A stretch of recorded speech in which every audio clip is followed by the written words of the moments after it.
Nahaharap daw sa care crisis ang Canada at ang kinakailangan umano sa tumatandang populasyon, mga care worker na may permanenteng status. Sa Toronto, nagtipon ang ilang leader ng migrant advocate groups para palakasin ang panawagang status for all. May report si Paula Saraza. The promise was simple. Come. Come to Canada.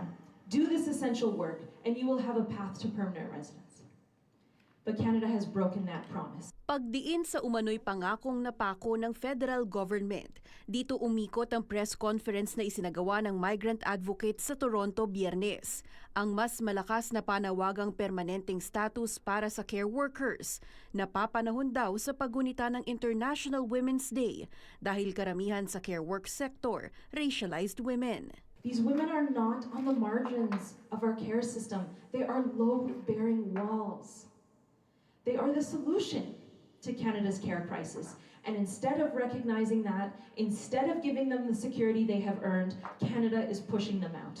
Mula sa mahigit 3,000 temporary foreign workers sa healthcare sector noong taong 2000, lumobo ang bilang ng TFW sa sektor na nasa halos 60,000 na sa huling tala noong 2022.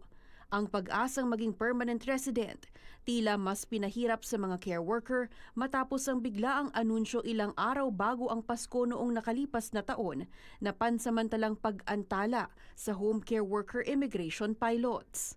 Kahit sabihin mong i-pause mo yung program, hindi mo naman pwedeng i-pause yung buhay ng mga pamilya, ng mga nanay at ng mga caregivers, no? Di man ito ang natatanging pathway para makapag-apply ng PR. Ito raw ang nakikitang pinakamabisang programa para sa karamihang caregivers dahil sa mas pinadalisa ng requirement. Ang temporary pause sa programa, dulot daw ay pangamba sa mga caregiver na may papaso ng status. Maraming pagbabago ang ginawa ng gobyerno sa immigration system ngayon. Nung sinara nila yung home care immigration pilot program, hindi nila inisip na bigyan ng open work permit yung mga caregivers.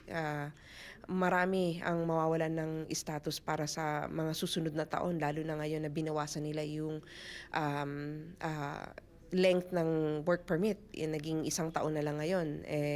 Ang mga amo is hindi willing magbayad every year. Nananawagan ng Migrant Rights Network na makipagpulong at kumonsulta ang federal government sa iba't ibang migrant organizations para mas epektibong masolusyonan ang lumalalang care crisis sa Canada.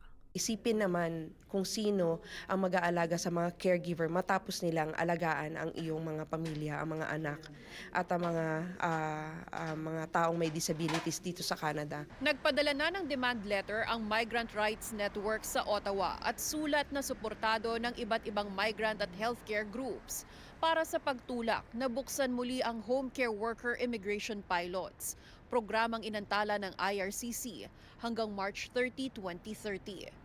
Paula Saraza, Omni News, Toronto.